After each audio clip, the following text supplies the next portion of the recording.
why is trust ultimately so important in business? I think that's where we got to start. A couple decades ago when I started my grad work, no one was talking about trust. No one, there wasn't research, there wasn't, in the business world, there was a little bit in, psychology and that kind of thing. But basically, no one was looking at it. Now in the last 5 years, everybody's talking about trust with and mostly without research. But basically, fundamentally, my finding, I think that became important to people much more important than me at the time. Now we use this work on everything from, corruption issues in East Africa to pro sports teams to, the biggest companies in the world, Procter & Gamble, Walmart, Toyota, whatever. Right now we're training about, there'll be almost 10,000 people trained on Navy ships for the U.S. Navy, and they're seeing transformation on deck. But back then, the big tie was showing how a lack of trust is the biggest expense of a company. And I believe this in my heart today more than ever, from the research, from everything I see, and from how it changed my own life. People think they're solving the wrong issue. So that people say, well, it's a leadership issue. It's never a leadership issue. The reason you follow a leader not is trust. It's a sales issue. Never a sales issue. The reason people buy is trust. The only way to amplify a marketing message is increase trust in the message. The only way to get more innovation out of your team is increase trust in the team. Then they'll share ideas. Otherwise, they won't.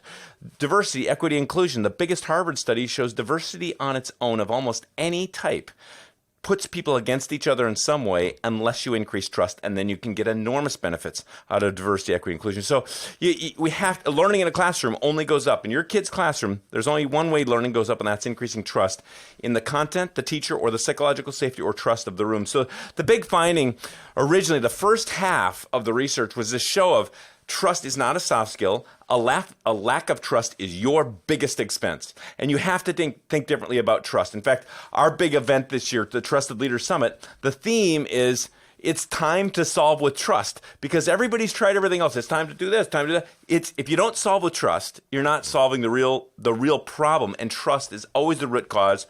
So in my original research, when we saw trust go up, that's when we saw attrition drop, engagement go up, retention go up. In fact, engagement doesn't, is nothing unless you increase trust. So that was the first half. And the original definition, at least in the research, was trust is a confident belief in a person, product, or an organization. When I can confidently believe in you, everything changes.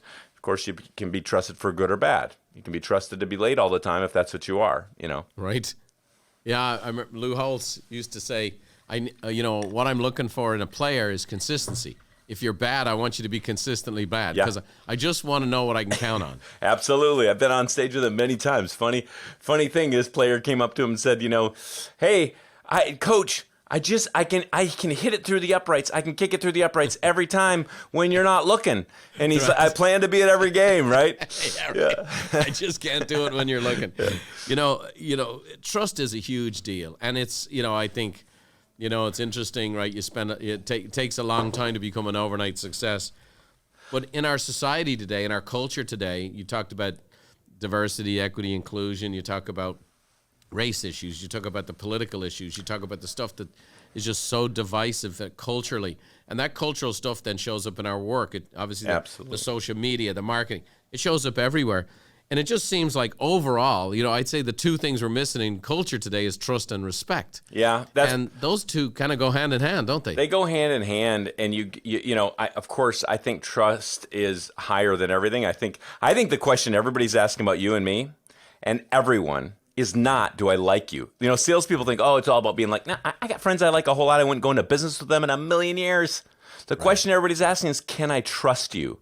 And of course, being trustworthy leads to respect. That's what happens. Right.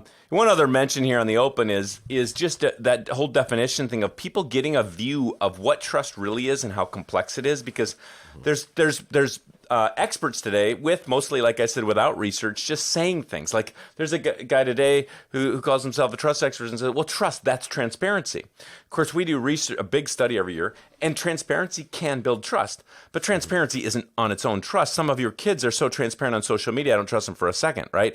So confidentiality is also trusted. So we have to think about it. Is like you said, it is big, it is weighty, and yet it is the core. It is everything of value, from the greatest financial institutions to every good relationship you have, is built on one thing, and that's trust.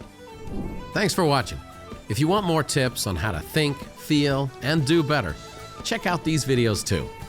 Oh, by the way, don't forget to subscribe to the channel and leave us a like if you enjoy the content.